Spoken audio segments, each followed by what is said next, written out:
Hello,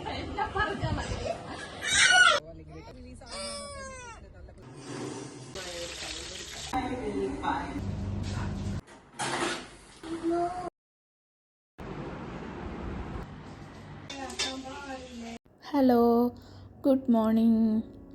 ദോശയൊക്കെ ഉണ്ടല്ലോ, മാവരച്ച് വെച്ചാൽ ഞാൻ രാവിലെ വന്ന് ആദ്യം നോക്കുന്നത് ദോശമാവ് പുളിച്ചു പൊങ്ങിയെന്നാണ്.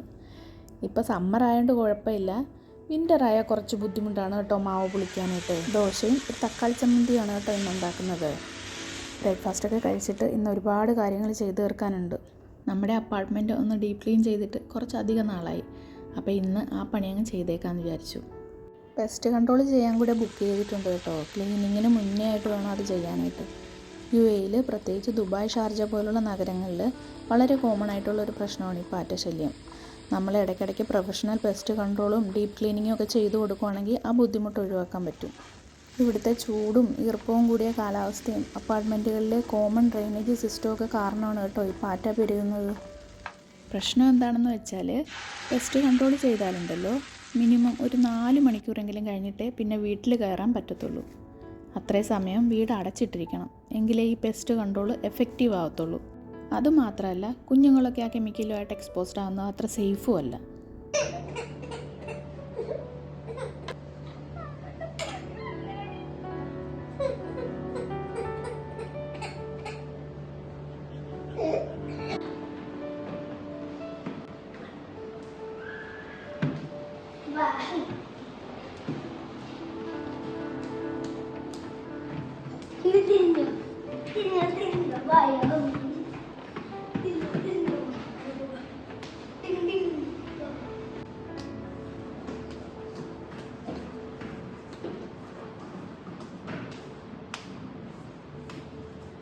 ഈ കുഞ്ഞു മനുഷ്യനെ നോക്കുന്നുണ്ടല്ലോ കുറച്ച് ബുദ്ധിമുട്ടുള്ള പണിയാണ്.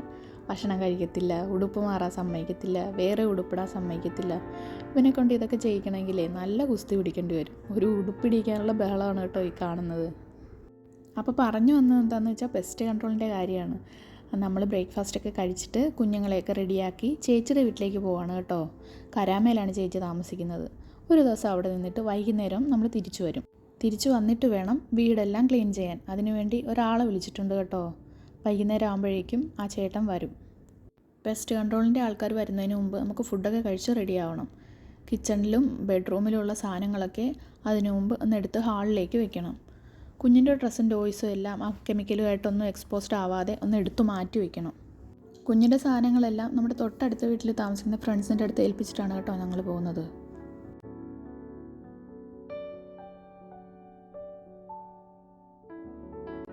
അപ്പോൾ രാവിലത്തെ പരിപാടികളെല്ലാം തീർത്തിട്ട് കിച്ചണിൽ നിന്നുള്ള സാധനങ്ങളെല്ലാം മാറ്റാൻ തുടങ്ങിയിട്ടുണ്ട്. കണ്ണനും തന്നാലാവുന്ന പോലെയൊക്കെ ചെയ്യുന്നുണ്ട് കേട്ടോ.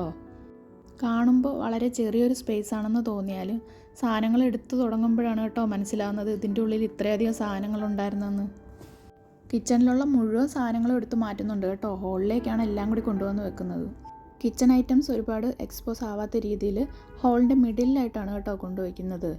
മുക്കിലും മൂലയിലും കോൺസെൻട്രേറ്റ് ചെയ്തായിരിക്കും അവർ കൂടുതലും മരുന്നടിക്കുന്നത്. എല്ലാം കഴിയുമ്പോൾ സാധനങ്ങളെല്ലാം നല്ല രീതിയിൽ ക്ലീൻ ചെയ്തിട്ടേ എടുക്കാൻ പറ്റുള്ളൂ. എന്നാലും ഒരുപാട് എക്സ്പോഷർ ഇല്ലാതിരിക്കുന്നതാണ് നല്ലത്. പാത്രങ്ങൾ വയ്ക്കുന്ന സ്റ്റാൻഡ് ഉൾപ്പെടെ കിച്ചണിലുള്ള എല്ലാ സാധനങ്ങളും എടുത്ത് മാറ്റി കേട്ടോ.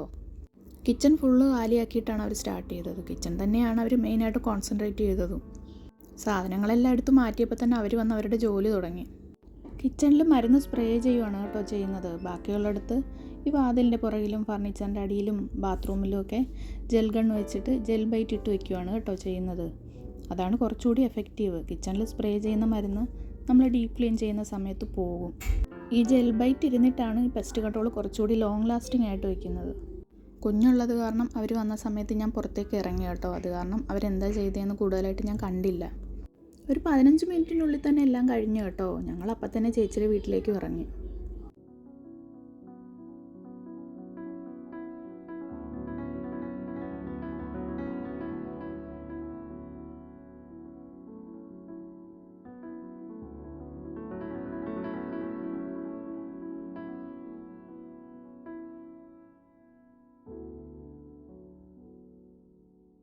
നമ്മൾ കരാമയിലെത്തിയിട്ടുണ്ട്.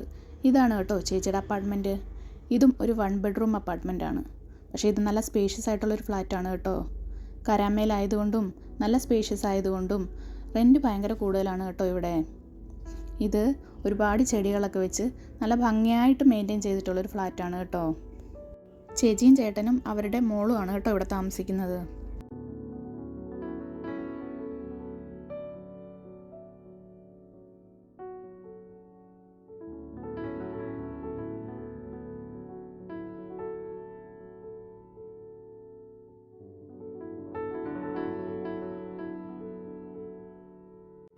ചോറും കുറേ കറികളൊക്കെ ഉണ്ടാക്കി ഞങ്ങൾക്ക് വേണ്ടി കാത്തിരിക്കുമായിരുന്നു കേട്ടോ ചേച്ചി. എപ്പോഴും വിളിക്കും കേട്ടോ ഞങ്ങൾ അങ്ങോട്ട് ചെല്ലാൻ വേണ്ടിയിട്ട്. പക്ഷെ എപ്പോഴും ഒന്നും പോകാൻ പറ്റാറില്ല.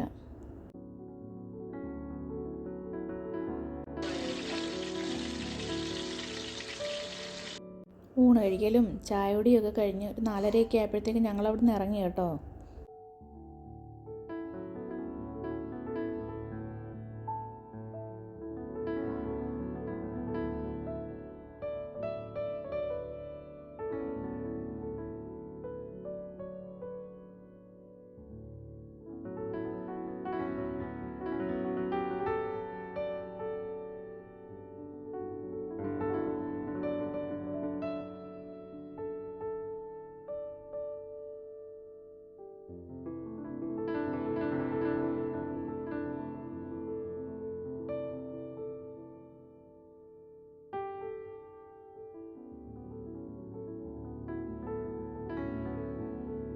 തിരിച്ചു വന്ന് വീടിൻ്റെ അവസ്ഥ കൊണ്ട് ഞാൻ ഞെട്ടിപ്പോയി.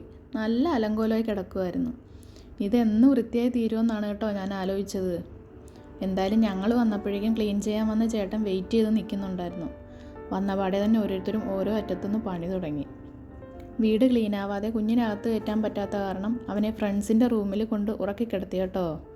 അവനെ ഉറക്കിയിട്ട് ഞാൻ തിരിച്ചു വരുമ്പം അവൻ എഴുന്നേറ്റ് ബഹളം വയ്ക്കും. പിന്നെ ഉറക്കി കിടത്തും, പിന്നെ എണീക്കും. പിന്നെ ബെഡ്റൂം ഒന്ന് പെട്ടെന്ന് ക്ലീൻ ചെയ്ത് അവിടെ കൊണ്ട് കിടത്തിയപ്പോഴാണ് കേട്ടോ അവനൊന്ന് ഉറങ്ങിയത്. ഏകദേശം 4:30-5 മണിയൊക്കെ ആയപ്പോഴത്തേക്കാണ് ഞങ്ങൾ എത്തിയത്. വീടിൻ്റെ അവസ്ഥ കണ്ടിട്ട് ഒരു ദിവസം കൊണ്ട് വൃത്തിയാക്കി കഴിയത്തില്ലെന്നാണ് ഞാൻ കരുതിയത്. എല്ലാവരും അവരവരെ കൊണ്ട് ചെയ്യാൻ പറ്റണതിൻ്റെ മാക്സിമം ചെയ്തു കേട്ടോ. ആ ചേട്ടനും കൂടി വന്നതുകൊണ്ട് ഒറ്റ ദിവസം കൊണ്ട് പണി കഴിഞ്ഞു. ചേട്ടൻ നല്ല ഹാർഡ് വർക്കിംഗ് ആയിരുന്നു കേട്ടോ. ഏറ്റെടുത്ത പണി പുള്ളി നല്ല നീറ്റായിട്ടാണ് ചെയ്തിട്ട് പോയത്.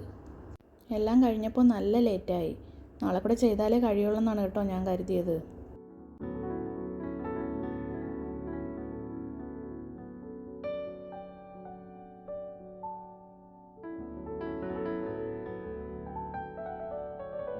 മൂന്നാൾക്കാരുടെ 4-5 മണിക്കൂറത്തെ ഹാർഡ് വർക്കാണ് കേട്ടോ ഈ കാണുന്നത്.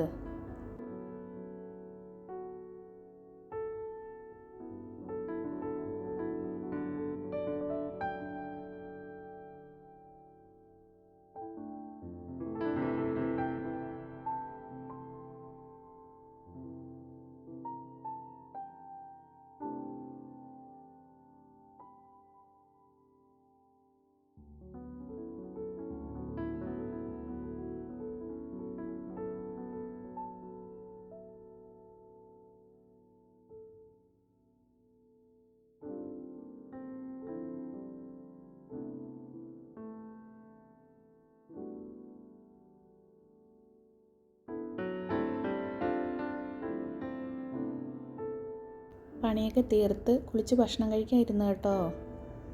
അപ്പോൾ ഇത്രയേ ഉള്ളൂ ഇന്നത്തെ വീഡിയോ. എല്ലാവർക്കും ഇഷ്ടമായെന്ന് വിചാരിക്കുന്നു. അപ്പോൾ നാളെ കാണാം. ബൈ.